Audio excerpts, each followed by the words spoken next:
Matt Stone and Trey Parker are here. In 1997, they created the television show and praise for taking on comedic targets ranging from Scientology to Paris Hilton.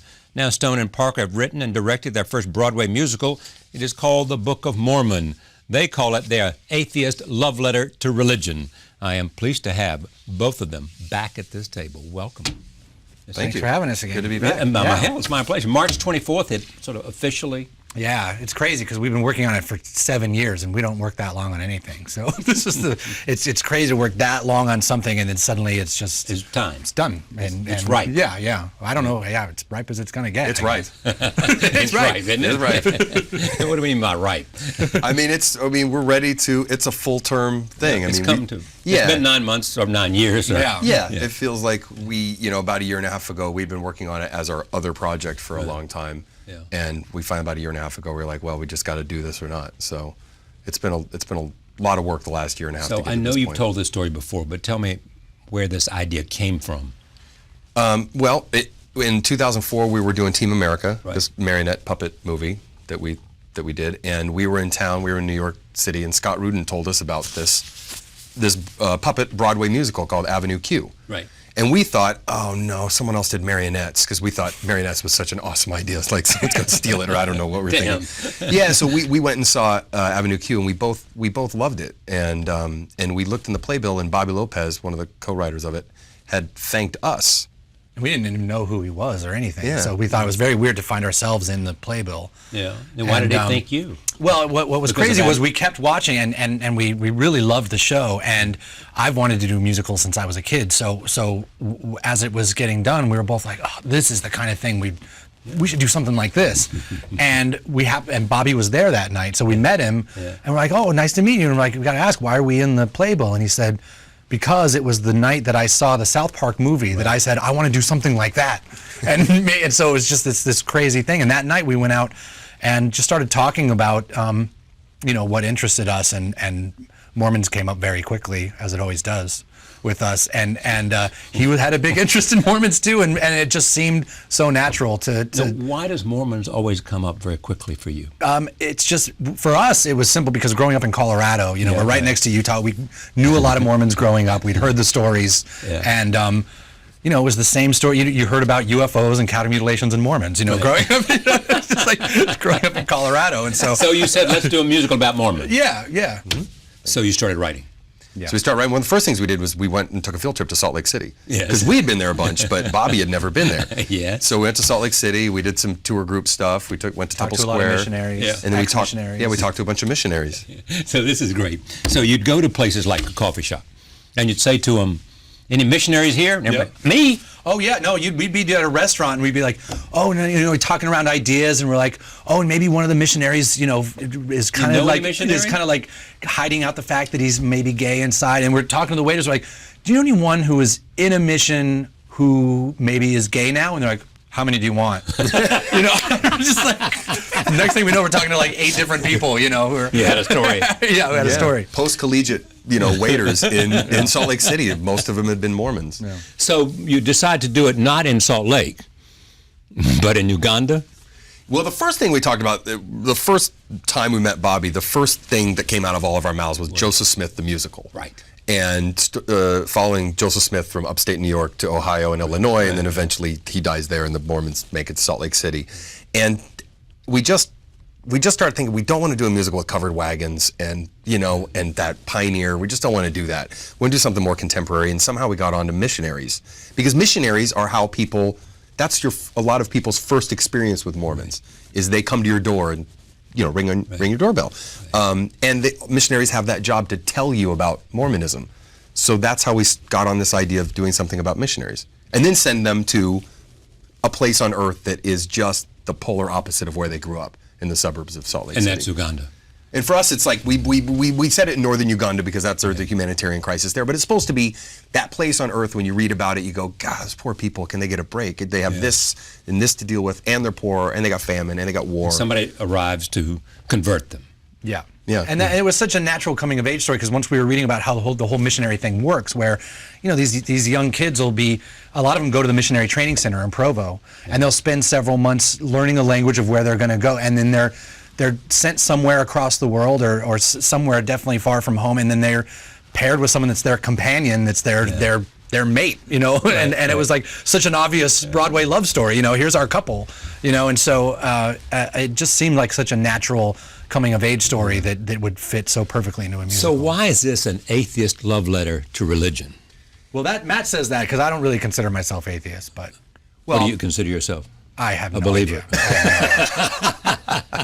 Well, let's just say like even like a more specifically, a non-Mormon's love letter to Mormonism. So this I is think would not be, a process, Yeah, but it's like and I think that's when we kind of wanted to do something about Mormonism, but make it pro-Mormon. Yeah. That's when we knew that this partnership with Bobby would work, because we wanted to do something that was like, I don't know, that makes sense to us. We've never considered ourselves anti-religion or anti-Mormon. Other people do. Yeah, it's definitely like we were sitting there going, okay, let's rip on Mormons. How should we do it? Yeah. Let's spend 7 years. Let's start writing some songs. It's really, and it really was for me. I mean, growing up with musicals, I loved the classics. I loved all the Rodgers and Hammerstein stuff. And so it really was, can we make a really solid traditional musical? And in the same way that they would use a group from Oklahoma, or then now we're talking about Chinese Americans, now we'll do this. It was like, let's do a really traditional musical, but with Mormons. And so was writing the songs the hardest part? Well, writing the songs was the main part, and that was the big thing. Was for us, we've done a lot of musicals now, actually, and it's always for a real Broadway thing. We said at the heart of it's got to be great songs. Right. And so instead of sitting down, we sat down and started talking about the idea and the plot and all that, and then we just really made an album of songs first. And then built it around the songs. And we let the songs dictate where the show should go, because we wanted it. We didn't want to just write something and then go back and fill it. But did the songs have a beginning, a middle, and an end, or did it? Yeah, a lot of them are actually real plot songs that take you from here to there in the show, which that's hard to do. But that was the challenge. That's part of what we wanted. So why did it take so long? Well, partly it took 7 years, partly because Trey and I have a day job. Oh, yeah, so that's at true. South Park, Right, that we always have to leave and go It's do. been very good to you, hadn't it? Yeah, so we're not going to give that up, me either. But we would do a week or two, and then we'd put it down for 4 or 5 months, and then we do a week or two. And also, Bobby lives in New York and we live in LA, so it was just this perfect. But you maintained continuity with it. In other words, you didn't have to sort of rev up to do it each time you came back. No, because we kept recording the song, so we'd always have the album was getting bigger, and we could have, let's get together and do another song, let's figure out, and so it was really kind of making the album. Yeah, a few songs at a time. But I'm glad it gestated that long too. Even though when we weren't working on it, I think we were thinking about it in the back of our minds. I think it's a lot better because. So it took are us you so already long. thinking about another musical? Hell no. No. We're thinking about a beach. Yeah. We need a vacation, both of rest us. Yeah, we need a vacation. So. Because it's just hard work, or because you've been doing too many things? No, I mean, it's hard work, but also like this last month of going through previews and putting a thing on Broadway, we've never been through that before, and it's been hard work, but it's also been emotionally intense. Like just being in the room with 1,000 people watching something that you do, even though we do a TV show that 14 times a year on Wednesday night, 2 or 3 million people see. It's something different about being in the room and with those people and watching it. There's probably watching there's something them. to like watching them. Watching them, right. Exactly. There's something to like asking a woman, who's just given birth, like, you want to do it again? It's just like, Give her a few weeks. Come on, give her a few weeks. That's a good point. Take a look at this. This is a moment from the Oscar-nominated song "Blame Canada." Did you? Trey got nominated. for the song, but we lost to Phil Collins. The song "You'll Be in My Heart." Beat this. Beat this. It is bad. So here's what we're watching this, and you both are saying that you wouldn't pass muster now. We've gotten so much better. Yeah, I mean, the animation at South Park's gotten so much better. Now, why is that? Because of the techniques of a lot of it's animation? the technology has just gotten better. It used to render that in the computer would take a day. And now we could render something like that in about 10 minutes. Yeah. Yeah. And we know what we're doing a little bit more now. Then we know how to frame shots, for instance. And do things like that. You're What supposed to know about to the do. core of it? Is the core of it easier to do? No. No, the core What of is South the Park core is of it? To tell the story? The thing is that we still, we still want to do every episode ourselves, and so we haven't, we still do exactly what we did on the show from the beginning, and so we You write can't and direct, delegate that. and no, we just can't, and we can't because we start on Thursday, and by Wednesday we've got a finished show to put on the air, and so sometimes that Thursday morning it's like we don't even have an idea, and so. You can't really, unless we did all the voices and all the writing, we don't have time to go, hey, you go take a pass at writing this scene and we'll look at it. It's like, it's just got to get done right then and there, and so it's this crazy, intense going to battle for 2 months, but then and it's done, and we've just about killed ourselves. But it's the way we've done it every season, and so we don't want to change it. Can you guys vacation? I think I would like to work on that a little harder. Take some better vacations. Take some better vacations. From opening night, we get opening night. What happens on opening night? You go to the big party after. We don't really know because we've never been to opening night of a Broadway show before, so we're waiting to see what happens. But then we get basically a week, and we've got to be back at South Park for that run. But after that run, we're going to a nice big vacation. We have been going back and forth between South Park and this for a couple of years now. We need a break. Definitely. But is it as exciting today as it was from the very beginning, or less so because you?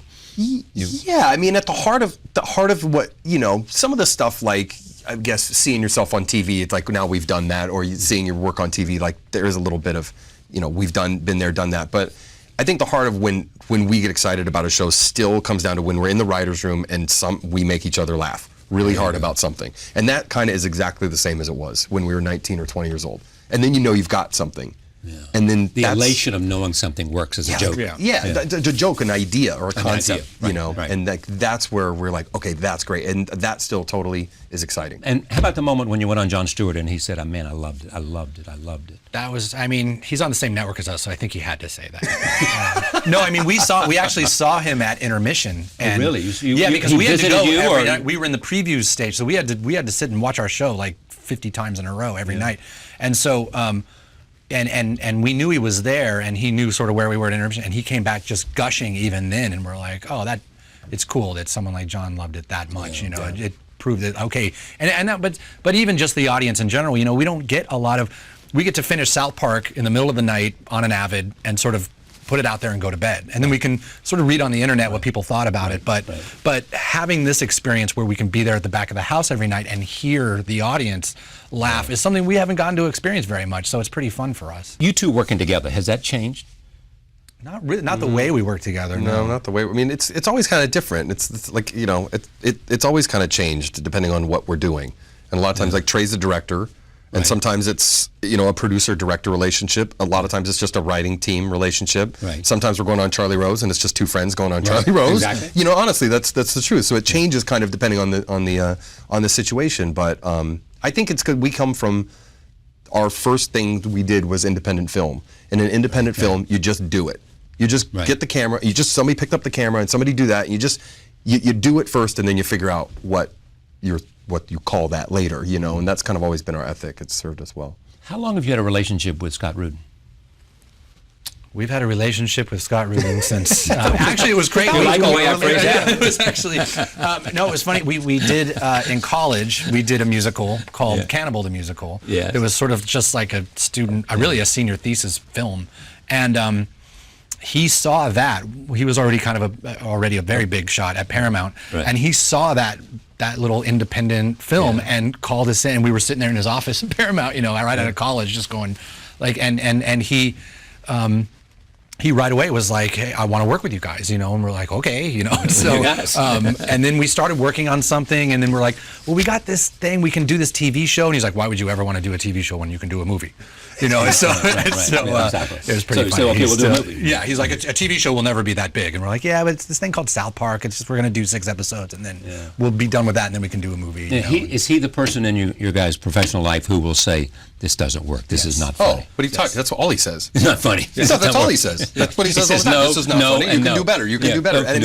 And he came along at a point in our life in the South Park movie where we really needed to hear that. We were like the new stars in town, and and he was like the one guy who's like, yeah, just anything you do is funny, and every executive tells you you're funny and you're great, and Scott's like, that's not good. Yeah. And wait, what? But he's also the person just going, you can do better. And for me, he's always been, I really love NFL football, and so I always liken him to like Bill Parcells or that kind of football coach where he does kick our ass. He kicks our ass, and he doesn't let us be lazy. But at the end of it, after you've won the Super Bowl, you're like, "Thanks for kicking my ass." And so he's also like a tiger mom, is he? Yeah, and he's a guy that it's always Trey and I and our producer Ann Garofino who does everything with us, and we kind of feel like when we bring something to him, he instantly visualizes it at the highest possible level, and that is something that's like comedy doesn't get that treatment in Hollywood. It's always ghettoized to like, okay, We'll get some funny stuff in there. But he sees it as like, we should make something great out of this, and go for it. And he that's sees great. the potential of something that's good. Yeah, that's actually a great piece of art instead of just like some fart jokes, which we think it can be both. We're those guys.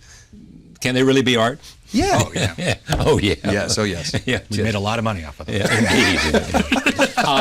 So what are you dreaming about now? You've done the musical, you've done the movie, you've done the TV. Well, I've been told other people are gunning for your job, but when you're ready to hang it up, I'd love to be the Charlie take Rose the Show with table. Matt Stone. He's been talking about that for a long really time. have, Really? so- Have you really? Yeah, it sounds like, this is And he what a will. cool He thing did is. say he Would you would do it keep just the way I do it? Would you and do yet- it here at the table with the black and it'll be background? the You Charlie would? Rose Show He'll with keep it the Matt Charlie Stone. Rose Show. Real tiny Starring type. Matt Stone. The Charlie Rose, will still be your show. I'm ready to retire. Then. Let's Let's just do it. make it happen. Switch do it. table. I'm Switch going to seats. Bali. I'm going to interview Bali. you. If I don't come back, it's you. Charlie, welcome back to the Charlie Rose Show, Charlie. With Matt Stone. How was your trip to Bali? Oh, man. I'm Matt Stone. Beaches. Just think beaches. This is great. Thank you for coming. Cool, thank you. It was always fun.